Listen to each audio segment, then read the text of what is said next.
ketika sebagian orang-orang berkesempatan untuk melaksanakan panggilan ibadah haji, ada di antara kita yang melaksanakan ibadah sosial senilai dengan ibadah haji. Pada saat orang berwukuf di padang Arafat, ada di antara kita yang sedang berwukuf merenung atas segala dosa dan kesalahan dirinya di setiap tempat yang menurut dia adalah tempat Arafat mengenal jati dirinya, baik di masjid, di rumah, di kantor, di tempat bekerja, di pasar, ladang, sawah, bahkan di dalam kendaraan, menjadi tempat-tempat wukufnya untuk merenung atas segala kealpaan, dosa, dan kelalaian dirinya. Pada saat para jamaah haji menuju Musdalifah, mengambil batu, kemudian melempar jumrah di Mina, ada di antara kita sedang melempar hawa nafsunya, melempar keinginan syahwatnya, melempar karakter-karakter buruknya, melempar alladzi yuwaswisu fi sudurin nas minal jinnati wan nas, melempar setan baik dari bangsa jin dan manusia yang menggodanya. Maka bentuk melemparnya bukan dengan batu, tetapi dengan tekad yang kuat menghindar dari segala keburukan. Pada saat saudara-saudara kita sedang bertawaf keliling Baitullah, ada di antara kita yang bertawaf berkeliling dari satu rumah ke rumah, memberikan bantuan kepada fuqara masakin. Ketika orang-orang bertalbiyah di Mekah, labbaik Allahumma labbaik, menyambut panggilan Allah, maka sebagian di antara kita ada yang bertalbiyah menyambut panggilan orang-orang yang membutuhkan, menyambut panggilan orang-orang yang mustad'afin, yang lemah, menyambut panggilan anak-anak yatim, serta orang yang sangat membutuhkan, orang yang sedang sakit dijenguk, orang yang sedang susah dibantu. Inilah talbiyah dalam bentuk yang lain yang bisa setara nilainya, pahalanya dengan ibadah haji. Dikisahkan ada seorang salafus saleh, Imam Abdullah Ibnul Mubarak, pada saat menjelang musim haji, beliau sudah mempersiapkan segala sesuatunya, ongkos biaya haji, perjalanan pulang pergi. Sebagaimana para calon jamaah haji mendaftarkan diri, beliau juga sudah mendaftarkan diri.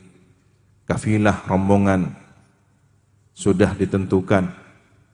Namun pada saat hendak membayar biaya perjalanan kepada pihak kafilah, kalau sekarang mungkin semacam travel atau pemerintah yang bertugas untuk memfasilitasi perjalanan transportasi haji. Di tengah perjalanan, Imam Ibn Mubarak menjumpai seorang wanita sedang melepas bulu-bulu ayam. Dia penasaran karena wanita ini seperti sembunyi, tidak ingin diketahui. Lalu beliau sempat mendekat dan melihat ternyata ayam ini lehernya tidak terpotong dengan benar. Berarti ayam ini adalah bangkai, mati tidak dengan cara disembelih sesuai syar'i. Maka sebagai orang yang mengerti agama, Imam Ibnu Mubarak menasihati wanita tersebut. Wahai Bibinda, sebagai sapaan akrab. Beliau menyapa wanita tersebut. Apa yang engkau lakukan? Dijawab oleh wanita ini, seperti yang Anda lihat, saya sedang melepas bulu-bulu ayam ini sebagai makanan yang akan dimasak. Dan ini adalah makanan istimewa kami, saya dan anak-anak saya. Karena sudah beberapa hari ini saya tidak makan sesuap nasi atau roti. Ternyata beliau adalah seorang wanita yang baru ditinggal wafat oleh suaminya dalam medan pertempuran fisabilillah. Maka kemudian dinasihati oleh Ibnu Mubarak, wahai Bibinda, ini haram, ini bangkai, lihat lehernya tidak tersembelih dengan benar. Ternyata wanita ini menjawab, bagi Anda haram, tapi bagi saya dan anak-anak saya tidak. Terkejut, terperangah mendengar ucapan wanita ini.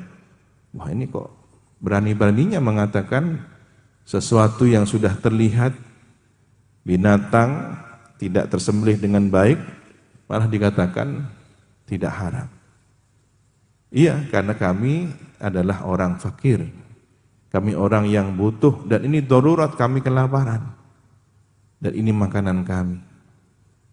Bagi kami boleh memakannya, bagi Anda tidak boleh. Maka saat itulah kemudian Imam Ibnu Mubarak langsung bersumpah, demi Allah Bibinda, sejak hari ini, detik ini, makanan tersebut haram bagi engkau dan anak-anakmu. Kenapa? Karena saya menanggung biaya hidupmu.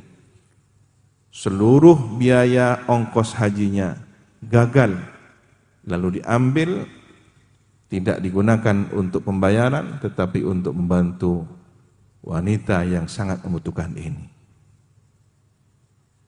Suatu malam beliau bermimpi berjumpa seorang lelaki yang begitu tampan, bercahaya, dengan aroma wangi yang semerbak tiada tandingannya. Tidak pernah ada wangian seperti itu. Lelaki tersebut mengucapkan satu kalimat yang mengesankan. Saya berterima kasih kepada engkau Ibnu Mubarak, karena engkau telah membantu anak keturunan saya. Beliau terkejut, ternyata tersebut adalah dzurriyyah Rasulullah sallallahu alaihi wasallam. Inilah ibadah haji dengan cara yang lain. Tentu pahalanya yang senilai dengan pahala ibadah haji. Maka ada banyak kesempatan bagi orang-orang untuk mengejar pahala kebaikan itu.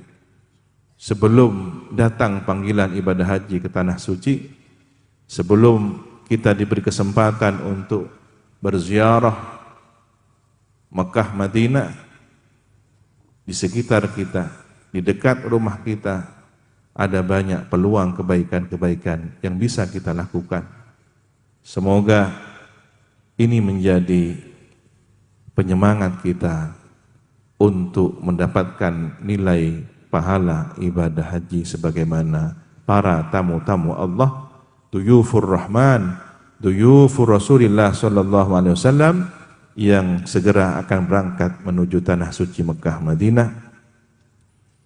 Semoga senantiasa mendapatkan bimbingan Allah Subhanahu wa taala.